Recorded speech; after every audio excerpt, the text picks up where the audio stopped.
Здравейте! Днес ще ви покажа как да размеквате вашата втвърдена глина. Това е глината, която не сте успели да използвате и е стояла доста дълго време отворена, или просто дори да не е била отворена, е стояла доста дълго време и се е втвърдила и е негодна за работа. Сега ще ви покажа точно как аз се справям с този проблем, защото винаги имам такава глина, която има нужда от размекване. Дали било когато съм работила с деца и ми е останала глина, която е отработена и съм я смачкала и съм я оставила дълго време да стои. И сега ще ви покажа точно как се омекотява тази глина. Имам точно такава глина в момента.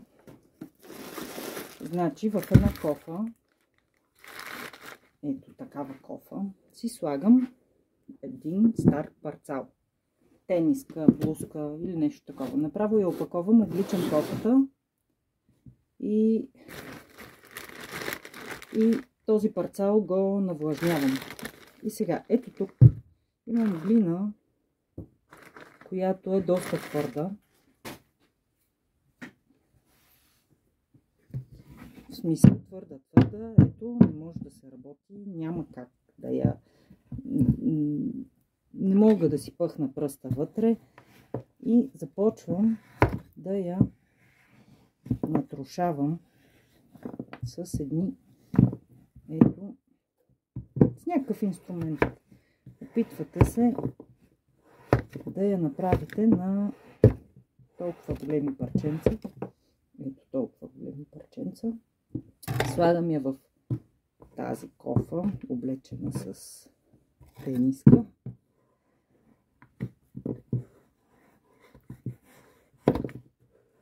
Така.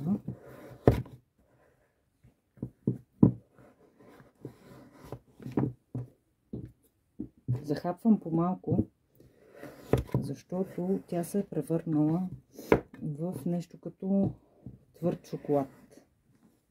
Ето. Може и с някакъв нож. Може да имате и по-удобен инструмент. За мен това е окей.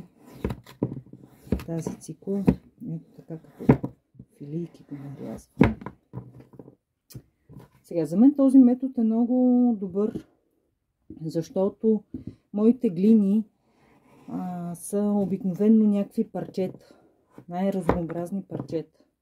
Защото това са остатъци от предишна работа, от някаква работа с деца, които, да речем, са работили нещо, обаче после не са си взели изделието и сме го рециклирали, преумесили. И всъщност този метод е удачен за такива глини, които нещо сме работили с тях и те са останали и са стояли в някакви пликове, или пък са останали парчета от недоизработена глина. Така. Ето така, в този вид ми е разпределена глината в кофичката. И сега с парче до напрен слагам го тук най-отгоре. Ето така. Може да си сложите такова и на дъното. И поливам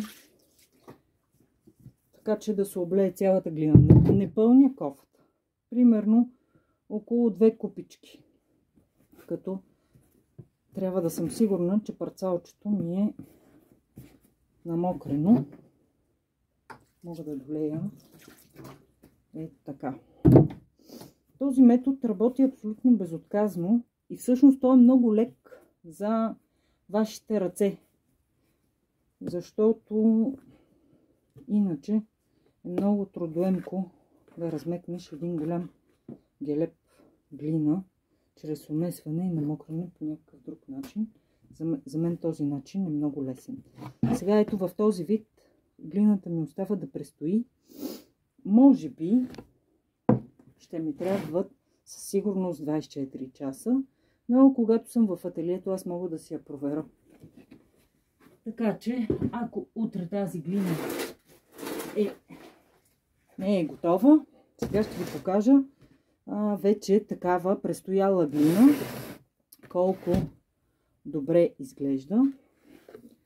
Вижте, този парцал ми е навлажнен, тип хавлия, защото хавлията задържа, тя е по-дебела и задържа много повече влага. Сега, ето тук така изглежда глината, която съм си накиснала онзи ден. Изглежда по същия начин, по който когато съм я нарязала, обаче, вижте, вече е мека.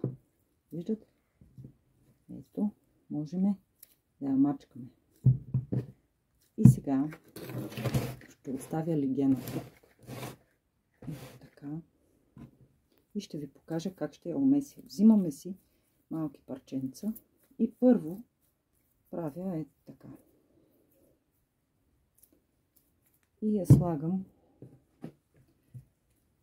настрани. Правя си такива масури с цел да се хомогенизира малко. Да залепят тези парченца едно за друго. Естествено, когато глината ни е в този вид, има нужда да се умесва. И то имайте предвид, че трябва да я умесвате много добре. Ако глината ви ще бъде, искате да я подготвите за ръчно градение, тогава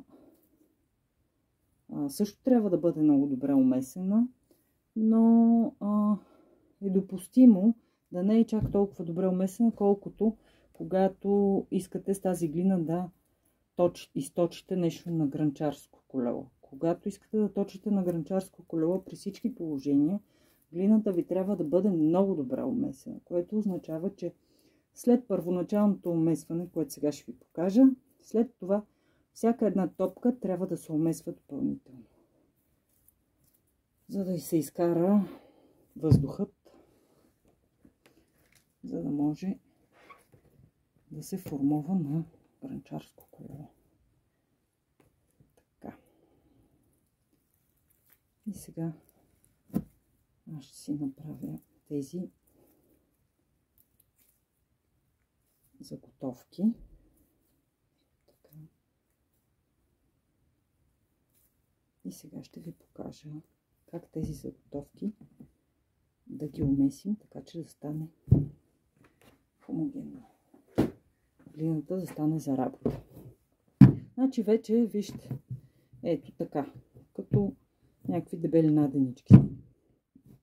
И сега започвам да си ги умесвам първо. Аз си правя горе-долу топката с размера, с който мога да я овладея, защото ако е по-голяма, вече ще ми бъде трудно за ръцете. И сега тук месенето не е като при месенето на хляб. По-скоро използвам тежестта на глината, за да мога да умесвам и не вкарвам въздух, ами се опитвам да натискам, вижте, натискам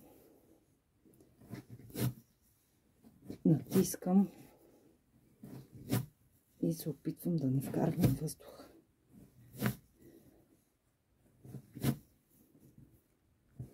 Използвайте тежестта на топката,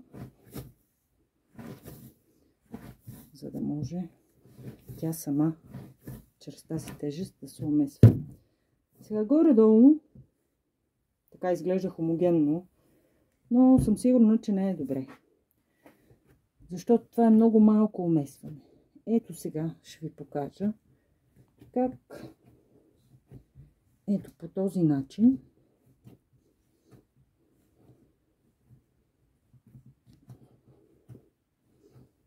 също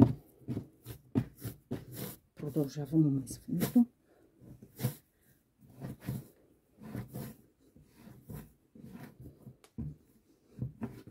Целта е тези малки парченца, на които беше глината,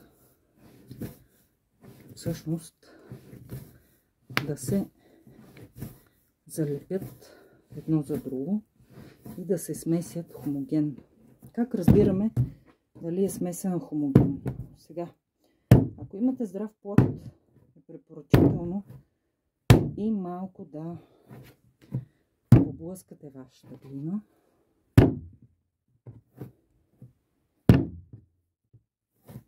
Това е много добре за нея.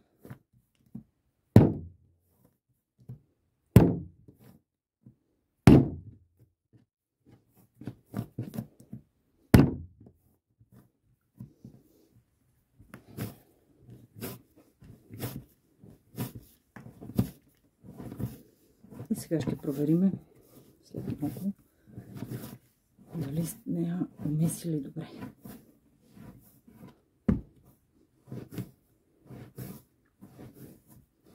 Значи всъщност това, което ви казвам за въздуха, е метода, при който се точи, се меси хляб, е с вкарване на въздух. Но тук вижте как се опитвам да търкалям топката, така че всъщност да натискам, а не да вкарвам въздух.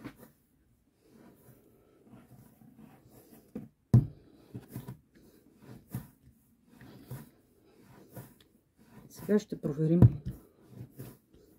дали тази топка е добра за работа вече.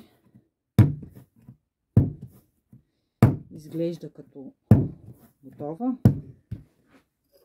но ето така, като го разрежа. Ето вижте,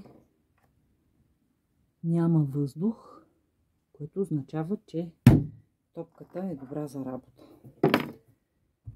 Така че, ето това е моя метод за умесване на глина, който е абсолютно безотказен и в същото време може да ви приготви глината дори и без да трябва да я наблюдавате или нещо да я правите, да я вадите от мелони, да сипвате кофе с вода и така нататък. Просто можете да оставите парченцата накиснати, завити с парцалчето, с тениската, поляти с водичка и когато отидете във вашето ателие след 2-3 дни, глината ви ще бъде готова за умесване и работа.